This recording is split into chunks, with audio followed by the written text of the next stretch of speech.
പ്രധാനമായിട്ടും നിങ്ങളുടെ പണം നഷ്ടപ്പെടാതിരിക്കാൻ എന്തൊക്കെ ശ്രദ്ധിക്കണമെന്നാണ് പറയുന്നത്. അതുകൊണ്ട് വീഡിയോ സ്കിപ്പ് ചെയ്യാതെ മുഴുവനും കാണുക. ആദ്യത്തെ കാര്യം, ഈയിടെയായി പലർക്കും വരുന്ന വ്യാജ കോളുകളാണ്. ഞാൻ SBI കസ്റ്റമർ കെയറിൽ നിന്നാണ് വിളിക്കുന്നത് എന്ന് പറഞ്ഞാകും തുടക്കം. നിങ്ങളുടെ KYC അപ്ഡേറ്റ് ചെയ്തിട്ടില്ല, പാൻ കാർഡ് ലിങ്ക് ചെയ്തിട്ടില്ല, അതുകൊണ്ട് അക്കൗണ്ട് ഉടനെ ബ്ലോക്ക് ചെയ്യും എന്നൊക്കെ പറഞ്ഞ് നിങ്ങളെ പേടിപ്പിക്കും. സത്യത്തിൽ ബാങ്ക് ഉദ്യോഗസ്ഥർ ഒരിക്കലും നിങ്ങളെ വിളിച്ച് ഭീഷണിപ്പെടുത്തി വിവരങ്ങൾ ചോദിക്കില്ല. അവർക്ക് നിങ്ങളുടെ OTPയോ പിൻ നമ്പറോ ഒന്നും ആവശ്യമില്ല. അപ്പോൾ ഇത്തരം കോളുകൾ വന്നാൽ പേടിക്കണ്ട, അപ്പോൾ തന്നെ ഫോൺ കട്ട് ചെയ്തോളൂ. ഇനി അടുത്ത കാര്യം എന്താണെന്ന് നോക്കാം. നമ്മുടെ വാട്സാപ്പിലോ അല്ലെങ്കിൽ SMS വഴിയോ വരാറുള്ള മെസ്സേജുകൾ ശ്രദ്ധിച്ചിട്ടുണ്ടോ? നിങ്ങളുടെ റിവാർഡ് പോയിന്റ് ക്ലെയിം ചെയ്യാൻ ഈ ലിങ്കിൽ കയറൂ എന്നൊക്കെ കാണാം. നമ്മൾ ആ ലിങ്കിൽ ക്ലിക്ക് ചെയ്താൽ നേരെ പോകുന്നത് SBIയുടേത് എന്ന് തോന്നിപ്പിക്കുന്ന ഒരു വ്യാജ വെബ്സൈറ്റിലാകും.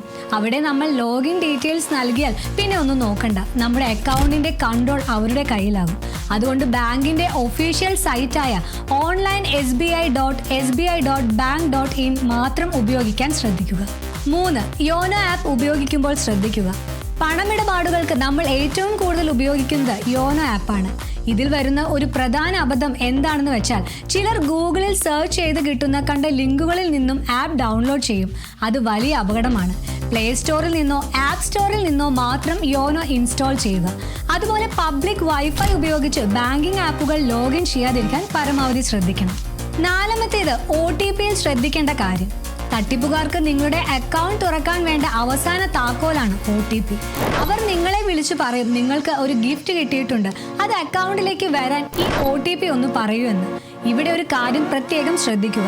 നമുക്ക് പണം ലഭിക്കാൻ OTPയുടെ ആവശ്യമില്ല. പണം അക്കൗണ്ടിൽ നിന്ന് പോകാനാണ് OTP ചോദിക്കുന്നത്. അതുകൊണ്ട് ആരോടും അത് ബാങ്കിൽ നിന്നാണെന്ന് പറഞ്ഞ് വിളിച്ചാൽ പോലും OTP ഷെയർ ചെയ്യരുത്. 5. ATM സുരക്ഷയിൽ വിട്ടുവീഴ്ച വേണ്ട. ATMൽ കയറുമ്പോൾ അവിടെ വേറെ ആരെങ്കിലും ഉണ്ടോ എന്ന് ശ്രദ്ധിക്കുക.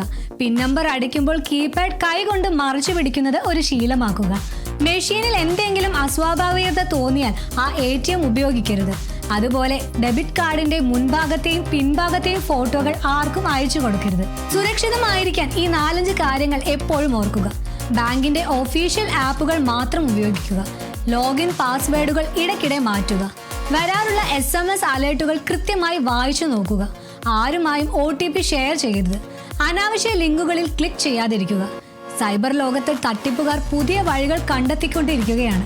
നമ്മുടെ പണം നമ്മൾ തന്നെ ശ്രദ്ധിച്ചില്ലെങ്കിൽ ആരും കാണില്ല.